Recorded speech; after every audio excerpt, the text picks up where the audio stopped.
Eu comecei a trabalhar, o primeiro lugar que eu trabalhei foi no mercado de seguros em 1962. Portanto, já faz algum tempo. Na ocasião, lá no Paraná, era uma companhia paranaense chamada Companhia Comercial de Seguros Gerais, que era uma associação do grupo que meu pai pertencia com o Banco Comercial do Paraná.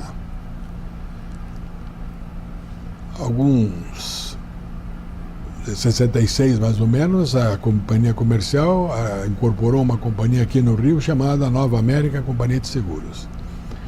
E alguns anos depois, essa companhia comprou uma outra companhia em Joinville chamada União do Comércio e Indústria de Seguros Gerais.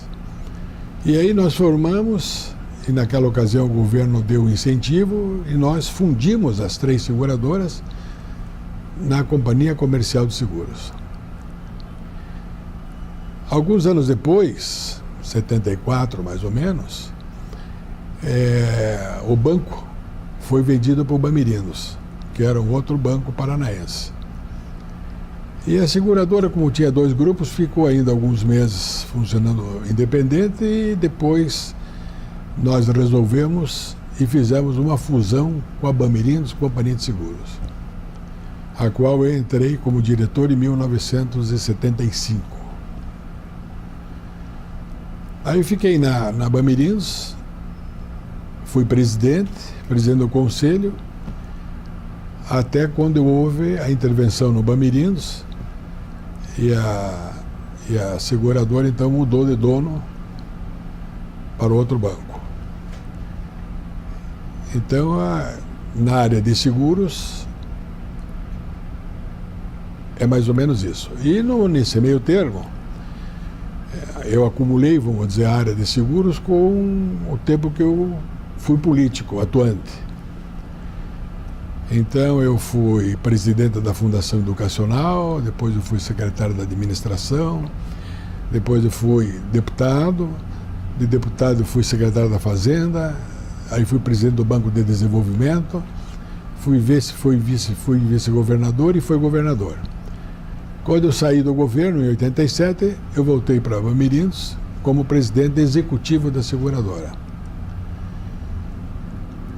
E mais tarde, bem mais tarde depois disso, eu fui presidente da SBCE, Seguradora Brasileira de Crédito e Exportação, que era uma seguradora que era do mercado segurador, mais o Banco do Brasil. Aí eu devo ter ficado nessa seguradora uns 8 anos, 10 anos. E hoje eu sou presidente do conselho de uma seguradora que chama Centauro Seguros e Previdência. E agora mesmo nós fizemos uma associação, então ela chama-se Centauro Ohio, porque nós vendemos 50% dela para um grupo americano. Então ela é 50% brasileira, 50% americana. Eu já era o presidente do conselho de administração, achei que já estava na hora de, vamos dizer assim, descansar, mas os americanos insistiram que eu ficasse, então isso aconteceu há mais ou menos 1 ano e meio, 2 anos atrás. Nesse ínterim, em 1991, eu fui indicado por amigos, naquela ocasião, principalmente pelo presidente da Bradesco Seguros, o senhor Ararino, e o senhor Petrelli, que representava a Icatu, fizeram um convite se eu não queria ser ou estivesse disposto a ser presidente da federação. Pois aí é uma outra história, porque eu aceitei e fiquei 6 mandatos aqui, portanto fiquei 18 anos nessa casa, que me deu um prazer muito grande, porque eu adquiri muitos amigos e uma experiência muito rica, né? E naquele momento eu era muito reconhecido, isso até hoje é reconhecido no mercado, porque quando o Bamerindos teve a intervenção do governo federal, eu era presidente da seguradora e eu saí da seguradora. E aí o mercado me deu toda a sustentação possível, todo o apoio para que eu continuasse. Aí eu continuei no conselho de uma seguradora lá no Paraná, chamada Paraná Companhia de Seguros, e fiquei aqui na federação representando a Paraná, depois a SBCE, depois a Centauro. Então eu tenho esse dever de gratidão. E para mim foi interessante porque eu tinha sido político partidário. Eu, apesar de ter pertencido ao sindicato do Paraná por um mandato só, mas não como presidente, como secretário, então foi uma experiência muito rica, porque eu já estava acostumado a ir a Brasília, tudo isso, mas esses 18 anos que eu passei aqui, então, como eu disse a você, para mim valeu muito pelas amizades que eu fiz e pela experiência que eu adquiri todos esses anos. Em 62, o Brasil devia ter umas 200 e poucas seguradoras, 220, 230 seguradoras. Era um mercado muito pequeno, representava 1% do produto interno bruto. O mercado já tinha as grandes seguradoras, mas foi mais ou menos dessa data em diante que os bancos começaram a participar das seguradoras. Até então, praticamente todas eram independentes. Eu até acredito que essa nossa seguradora tenha sido uma das primeiras que tinha uma participação grande de um banco que existia, que era o Banco Comercial do Paraná. Então, o mercado mudou muito, daquela época para hoje, O seguro era um negócio que não tinha muita importância para a economia brasileira.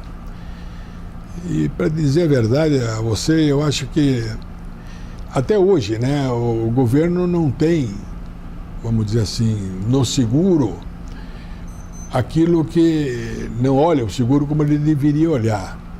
Porque o seguro é um grande poupador, devido às suas reservas que a gente faz, obrigado, porque nós temos que pagar o sinistro que pode ser ano que vem, como pode ser daqui 20 anos de seguro de vida, E nos países desenvolvidos, uma grande alavanca da economia são as seguradoras.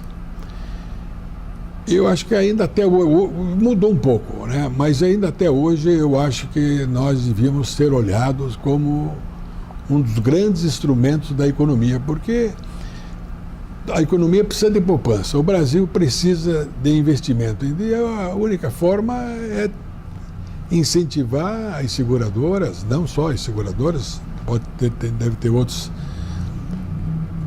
outro tipo de empresa também, mas a seguradora é garantido que as suas reservas podem impulsionar, porque, na verdade, as nossas reservas estão praticamente, 90 e tantos % com letras do Tesouro. Então, nós somos um grande financiador. Só que, em vez de nós termos, imagino que a gente deve ter uns 400 e tantos bilhões hoje, a gente podia ter 1 bilhão, 2, 3 bilhões, como existe no resto do mundo. Os países desenvolvidos têm em torno de 9%, 10% do PIB, Claro, evidentemente eu não quero comparar o Brasil com os Estados Unidos. Mas o Brasil, uma das coisas que nos prejudicou muito foi o regime inflacionário. Porque esse é o maior inimigo nosso. Porque no regime inflacionário as pessoas não perdem um pouco do sentido de ser previdente, porque é um negócio que nós, com aquela inflação que nós tínhamos, até eu fico pensando muitas vezes como é que a gente conseguia conviver com uma inflação como aquela, e nós convivemos. Então esse é o maior inimigo nosso. Com o Plano Real as coisas mudaram, porque o poder aquisitivo do povo inclusive mudou. E essa consciência do seguro começou a mudar.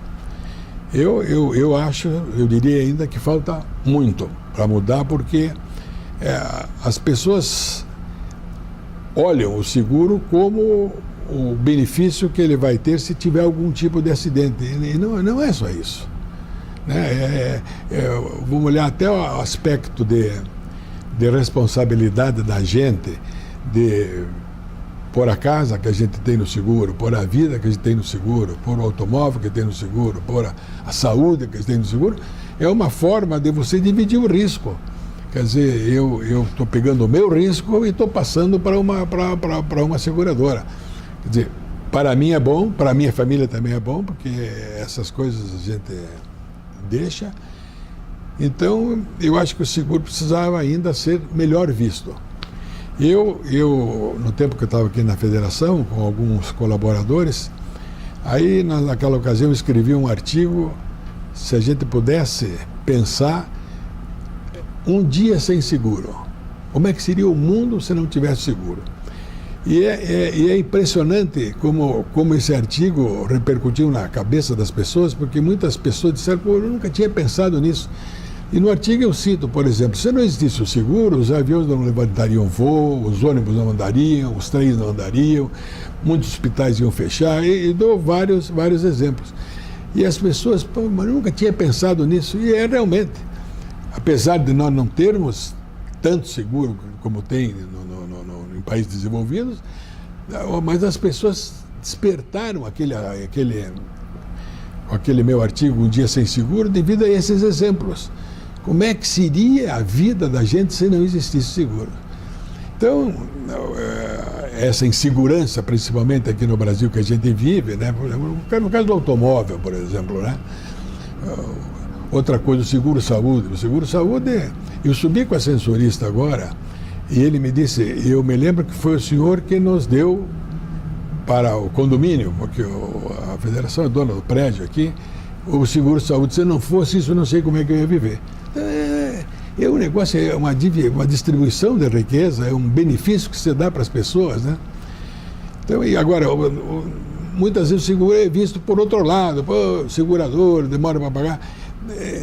O problema é que existe também tantos problemas de fraude que a gente tem que verificar item por item de qualquer coisa, porque senão a gente não vai dar certo.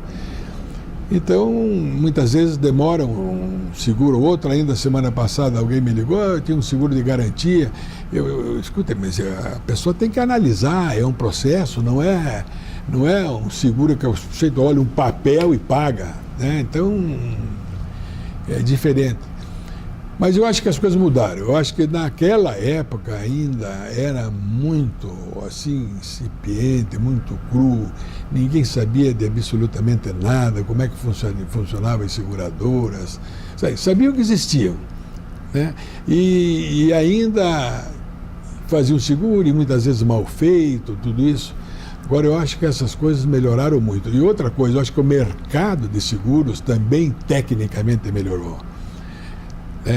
Esse crescimento que o mercado teve, algumas medidas, poucas do governo, mas pela criatividade e iniciativa do mercado e das pessoas, dos seguradores.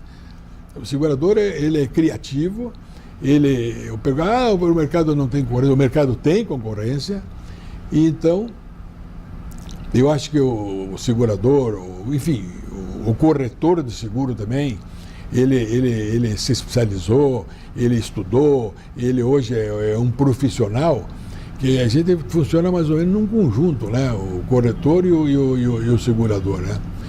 Então, o seguritário também, eu acho que hoje ele é mais bem preparado. Então, as coisas mudaram. Naquela época, eu me lembro, tinha assim uma pessoa ou outra que era um grande técnico de seguros, que entendia de resseguros. Então, o mercado na época também era muito regulamentado. Eu estou te falando de 62. Depois houve uma desregulamentação do seguro. E aí as coisas foram deslanchando. E aí os empresários também foram tomando suas iniciativas, criaram novos produtos. E hoje o mercado não é o sonho, mas eu acho que o mercado é bem diferente do que era, mas muito diferente, muito maior, com muito mais responsabilidade. E eu acho que o caminho, que ainda acho pouco, né? Não sei se tem 4%, 5% do PIB, acho ainda pouco, acho que o Brasil ainda podia ter muito mais.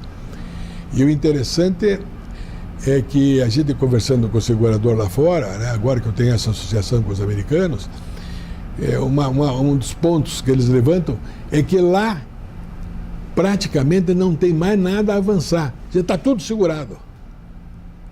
Então aqui o Brasil, por esse aspecto, tem tudo a se fazer, tudo. Por isso que o estrangeiro tem uma boa participação do mercado brasileiro e eu acho que cada dia vem mais, porque na verdade aqui nós estamos engatinhando. Eu acho que a gente tem muita coisa para fazer, principalmente nessa área de seguro de pessoas. Eu acho que no seguro de automóvel a gente tem um bom expertise, acho que tem seguradoras fantásticas que trabalham muito bem, mas o seguro de vida, né, o seguro de pessoas, o seguro saúde também acho que é um seguro bastante difundido, né, tem seguradoras, tem as companhias de medicina de grupo, tem as cooperativas médicas, mas o seguro de vida, propriamente dito, eu acho que ainda nós precisamos deslanchar. Tem alguns degraus que a gente ainda, para alcançar um número suficiente, ainda vai demorar um pouco. Nesses 18 anos que eu fiquei aqui como presidente da FENASEG e no último ano como presidente da CNSEG, da Confederação, eu poderia falar para você assim, na verdade, o que a gente trabalhava muito no miúdo, não tinha assim uma grande coisa para fazer, claro. Nós fizemos projetos, entregamos para os candidatos a presidente da República. O governador Geraldo Alckmin veio aqui na FENASEG para receber o projeto que nós fizemos. Então, quem sabe a maior vitória nossa foi o resseguro, porque o resseguro foi uma emenda do governo, foi uma medida que o governo mandou para o Congresso. Agora, para essa emenda andar no Congresso, porque o governo mandou e ficou lá. Aí nós tivemos que empurrar, mas olha, deu um esforço muito grande, muito grande. A gente deve muito essa ocasião ao vice-governador, que na época era deputado, Dornelles, nos ajudou muito, como outros também nos ajudaram. Mas quem sabe tenha sido um grande marco, porque tinha que passar pela Câmara e tinha que passar pelo Senado. E nós estávamos lá no dia da votação, né, lutando, porque esse ranço de esquerda ainda que existe no Brasil, e na minha opinião é maléfico, é muito forte na Câmara. Então, mas o que vai acontecer com ele? As pessoas nem sabem o que é. Então, nós tivemos que ir lá explicar. E no dia da votação, nós estávamos lá. Então, quem sabe, foi um dia muito feliz. Depois foi sancionado até pelo vice-presidente da República, e nós também fomos na sanção, que deu a primeira abertura do resseguro. E outra passagem interessante também no Congresso, que o Congresso tinha uma luta quase que diária, porque eu não sei hoje, mas na época tinha 400 projetos que tramitavam na Câmara e no Senado em matéria de seguro. Foi quando o governo tentou, porque até hoje o seguro de acidentes do trabalho é um seguro feito pelo INSS. E o governo tentou colocar uma lei que obrigava a ser no INSS. E nós conseguimos tirar. Ele continua no INSS, mas ele não tem nenhuma lei, nem na Constituição, em lugar nenhum, que diga que só é do INSS. Ele precisava, evidentemente, ser regulamentado, mas hoje ele está fora. E esse dia foi um negócio muito interessante, porque é isso que eu falei para você, essa esquerda queria que incluísse o seguro sem trabalhos do INSS, ou coisa parecida. E você não imagina que nesse dia essa lei no Senado houve empate. Empatou. E o senador Sarney, que era o presidente da casa, com quem nós já tínhamos conversado, ele desempatou a nosso favor. E logo em seguida chegou alguém, que agora já não lembro mais quem, queria abrir a sessão e disse, não, agora a sessão já foi votada e já passou. Então nós conseguimos que deixasse, vamos dizer, em aberto para que o dia que o mercado estivesse disposto a pedir para o governo para regulamentar, porque hoje o seguro-desemprego trabalho é obrigatório, mas é obrigatório e as pessoas fazem só no INSS porque está faltando alguma coisa. Quem sabe o mercado também não tem assim tanto interesse. Eu acho que deveria ser privado, porque é um custo que você tira da folha de pagamento e o cara vai pagar como se fosse seguro. Numa reforma se a gente pudesse fazer, eu faria isso. Passava o acidente de trabalho e nesses lugares que tem muita indústria, por exemplo, no Vale do Itajaí, tudo isso, podia ter uma seguradora para fazer seguro daquela gente lá. E é muito parecido com a saúde, né? Só que é acidentes de origem do acidente do trabalho. Mas hoje está na mão do INSS. Nós chegamos até a pensar na ocasião que o INSS podia continuar fazendo e nós também, né? Aí o governo disse, não, mas aí o que for ruim vocês não vão fazer, aí o INSS é obrigado a ficar. E quando essas pessoas do governo não querem fazer as coisas, começam a arrumar pretexto. Então eu acho que essas duas votações, não acredito que nesses 18 anos que eu fiquei na FENASEG teve outras votações. Nós tínhamos mais embates nas comissões, nas conversas com os deputados, nas conversas com os senadores, nas conversas com ministros. Então nós tínhamos mais na base do diálogo, de conversa, mas eu acho que votação mesmo, acho que foram essas duas, a abertura de resseguros e essa deixar o acidente de trabalho solto. Que eu me lembre, é verdade que 18 anos eu posso ter esquecido alguma coisa, mas nós tínhamos um bom relacionamento com o governo, né? E nós passamos vários governos, né? Eu quando entrei aqui, em 92, que foi meu primeiro mandato, o presidente era o Collor. Então eu passei pelo Collor, passei pelo Itamar, passei pelo Sarney, passei pelo Fernando Henrique e passei pelo Lula. Acho que não peguei a Dilma, porque quando ela foi eleita, 4 anos atrás, eu saí daqui em 2010. Eu acho que ela foi eleita em 2010. Então, esses outros, todos os presidentes eu passei.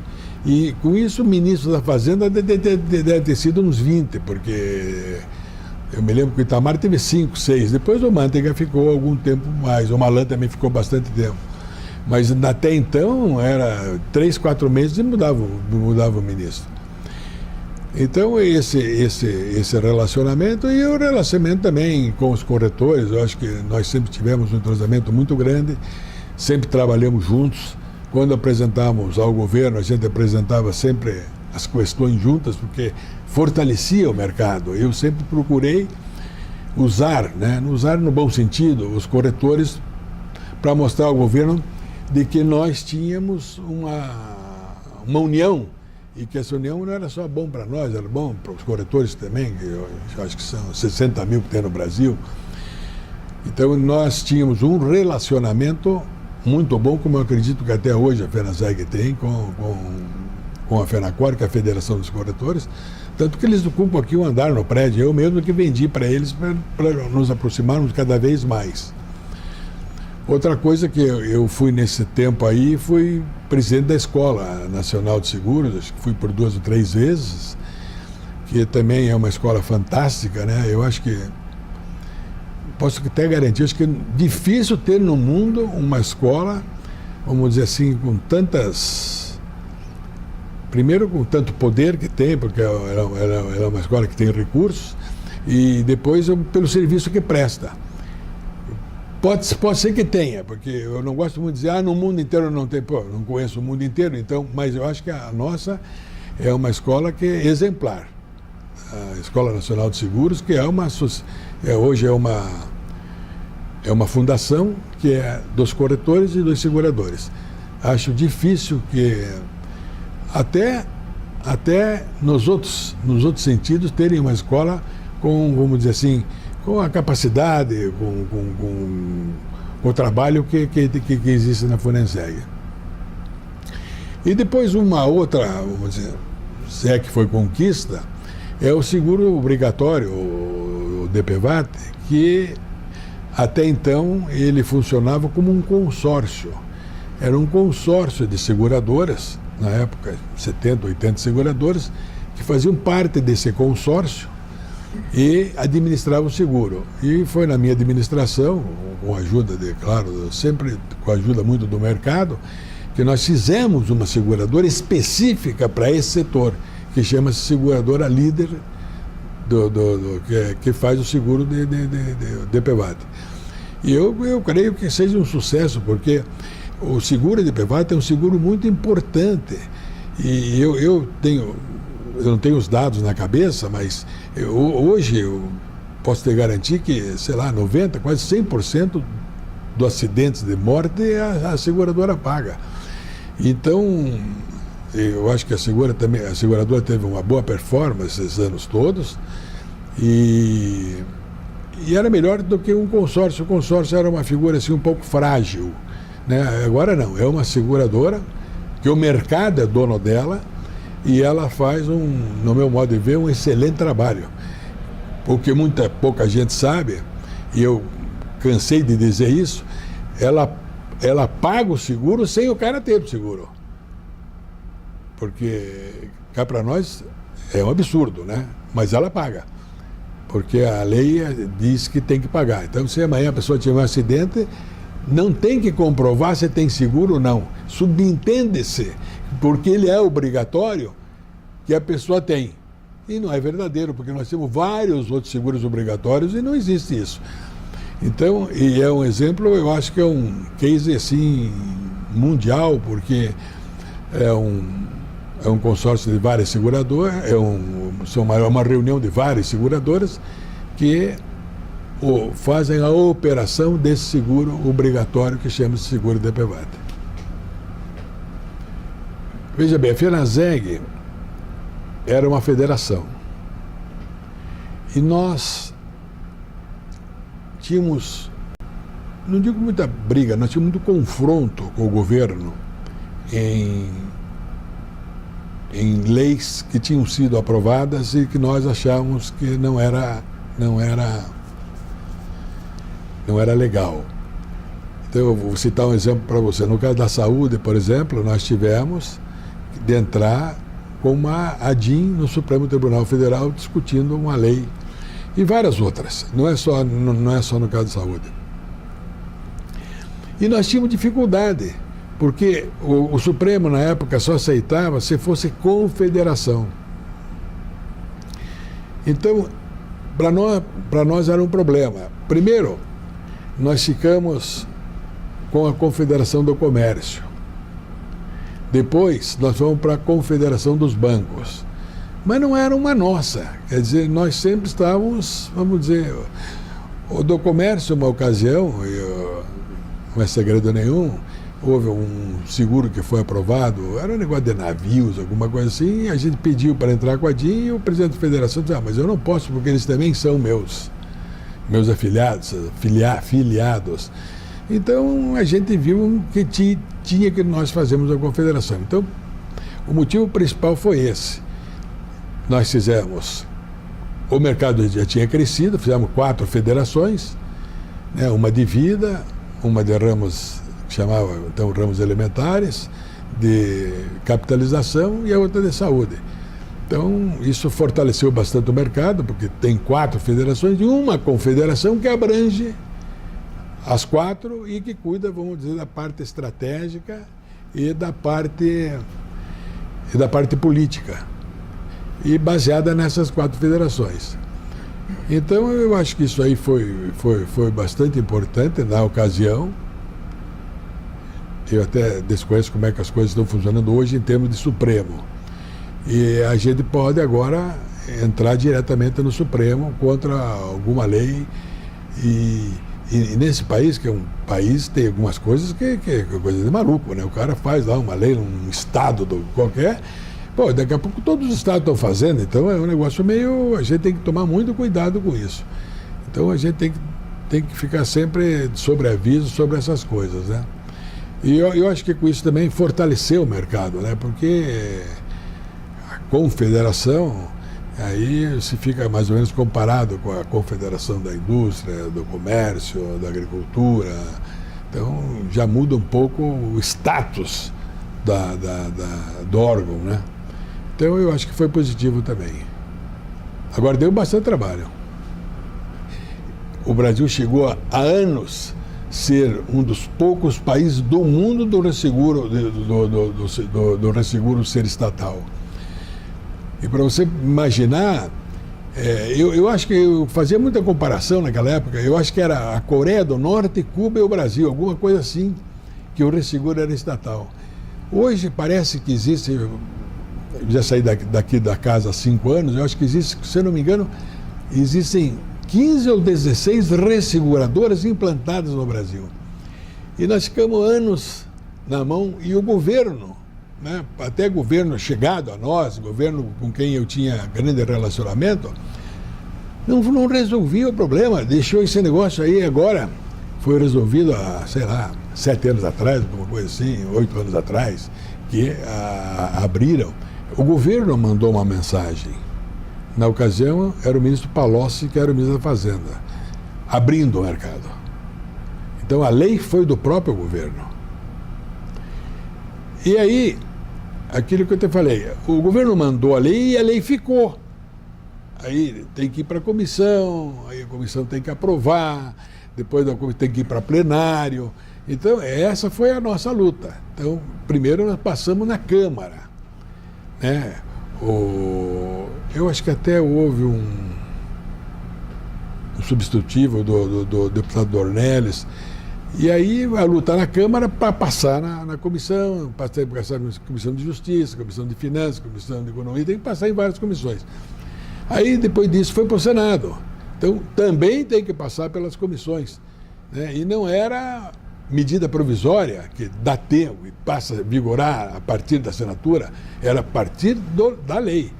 Então nós ficamos empurrando isso, empurrando. E esse pessoal, vamos dizer assim, que eu não gosto de chamar muito, mas mais estatizante, não concordava com isso. Achava que tinha que ficar o IRB por causa das reservas, porque não sei o quê, uma besteirada que eu vou ter que contar. Então a gente teve que explicar para cada um como é que não é, porque você imagine falar para alguém sobre a companhia de resseguros, o cara já não sabe nem o que é seguro, não vai entender o que é resseguro.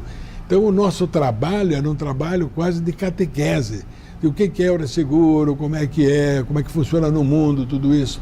Então, e a dificuldade depois no Senado, porque o Senado é uma casa menor, né? E se não tivesse passado, porque aí foi para a sanção do presidente, né?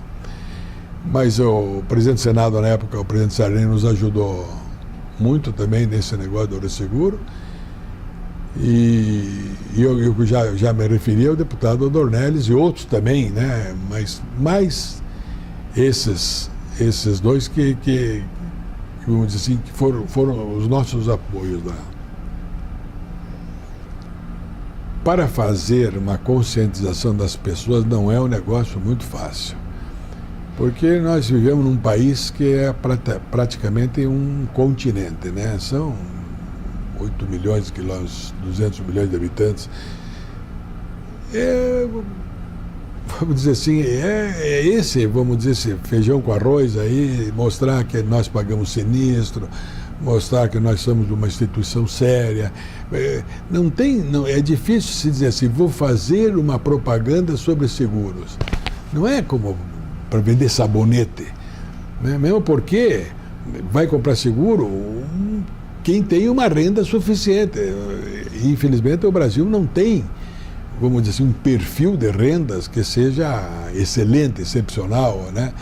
Então nós teríamos que fazer uma propaganda para aquelas pessoas que compram seguro, que estão lá em cima da pirâmide.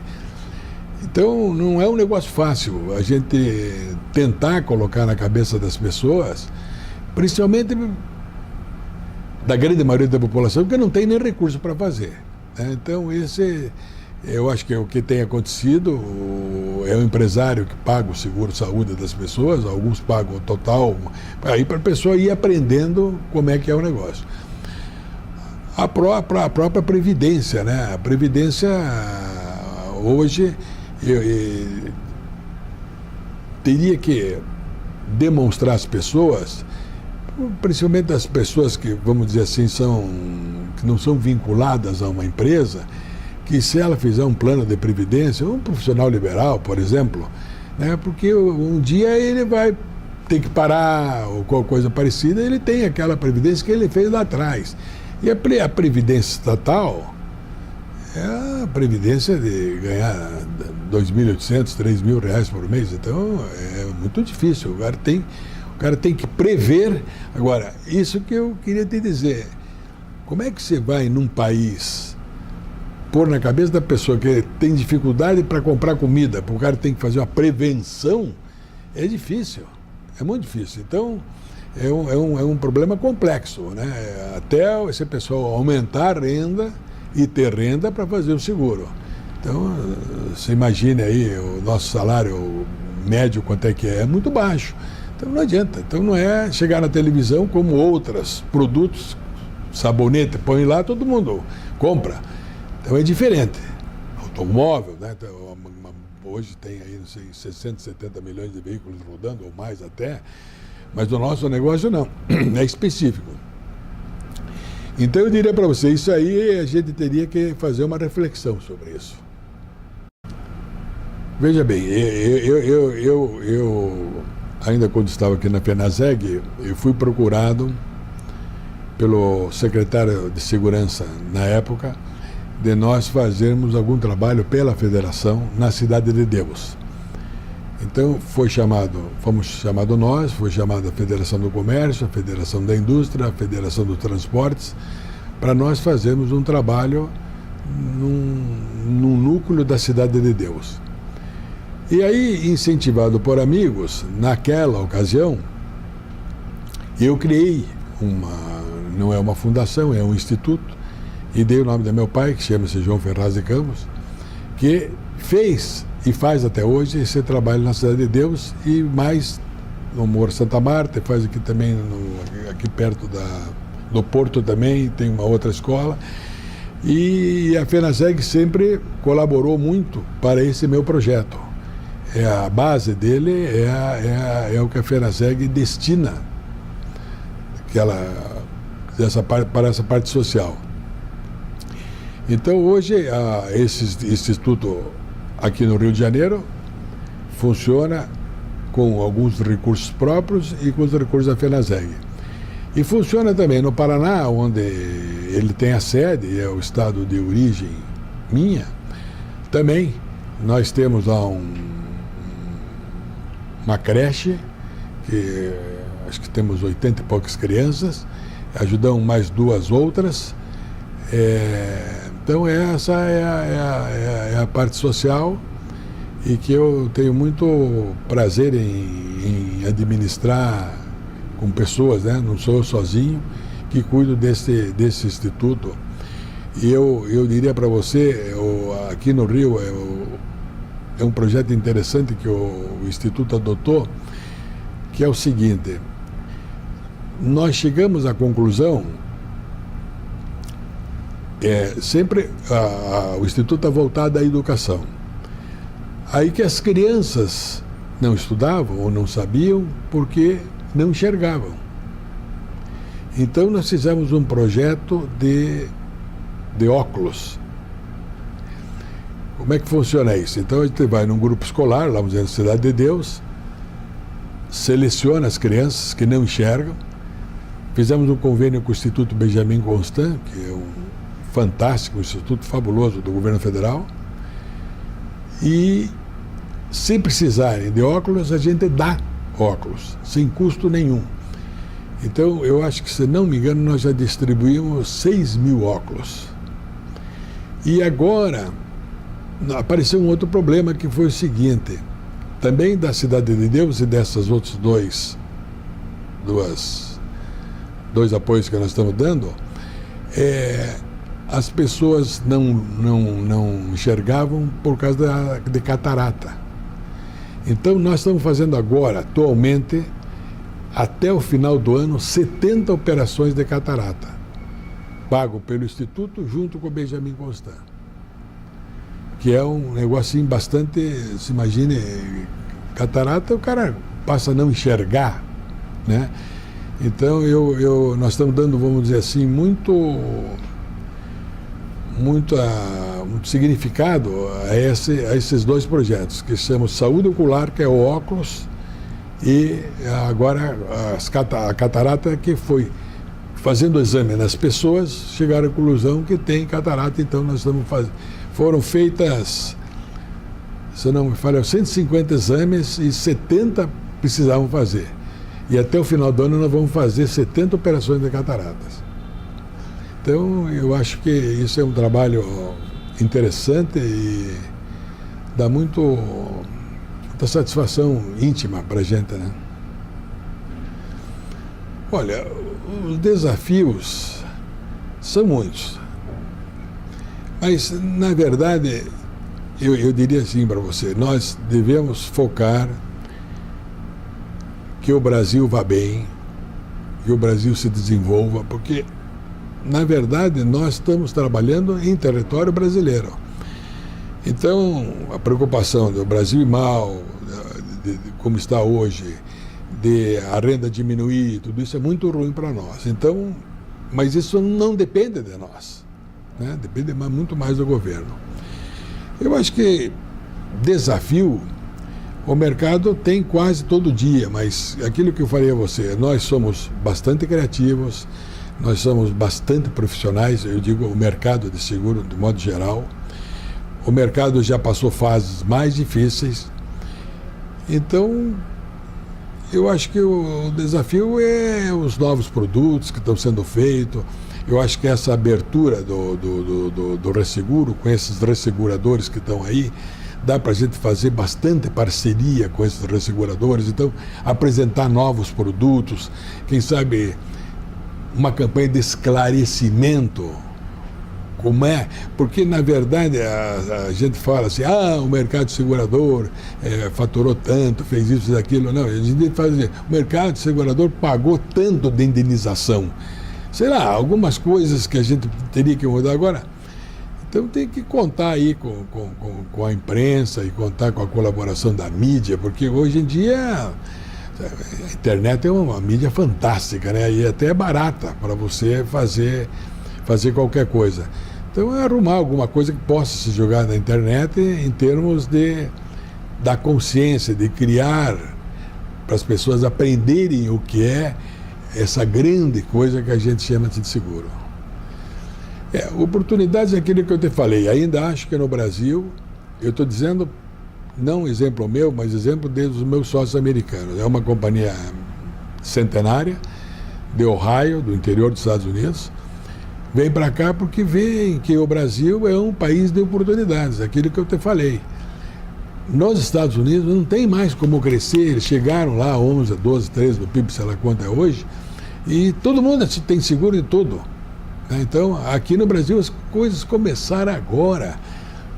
Você acredita que nos Estados Unidos tem um seguro que você faz do teu imóvel para as pessoas que entram dentro do teu apartamento para lavar, para limpar? Imagina, o Brasil está, sei lá quanto tempo vai demorar para ter uma consciência como essa. O problema da lei seca, nós estamos criando consciência o que fazem 2, 3 anos, 4 anos, sei lá. Agora a gente já vê pessoas que saem de táxi. Mas isso na Europa há 20, 30 anos atrás já se fazia isso. Então tem que criar uma consciência. E isso aí acho que o governo podia nos ajudar muito em fazer certo tipo de... usar a mídia, né? Porque hoje em dia a mídia ela é muito forte, né? Então a gente teria que aproveitar. Então o Brasil é um país de oportunidades. O Brasil, eu sou muito orgulhoso de ser brasileiro e de continuar com meus negócios no Brasil. Estamos vivendo uma crise, ninguém pode negar, mas um dia a gente vai sair dela, né, se Deus quiser. E então ele voltará a ser, porque Se você pensar um pouquinho, há meses atrás, o Brasil era a bola da vez, era o mundo inteiro olhando o Brasil. Hoje nós já estamos na rabeira dos BRICS, temos um problema só com a Rússia, que a Rússia está metida naquela guerra com a Ucrânia, então ela perdeu muito o seu crescimento. Mas fora isso, nós vamos para trás da Índia, da China, de tudo. Então, agora a gente teria que, vamos dizer, movimentar aí, né? E essa cultura não é fácil você fazer. Tem que fazer aí Nós, na época, fizemos um Viver Seguros, que era palestras, e o Sindicato de São Paulo fez muito, depois o Sindicato do Paraná também, e levando sempre um promotor, contando o que é o seguro, como é que é. É um negócio que, assim, de dia a dia, e trabalho quase diuturnamente, não tem outro jeito.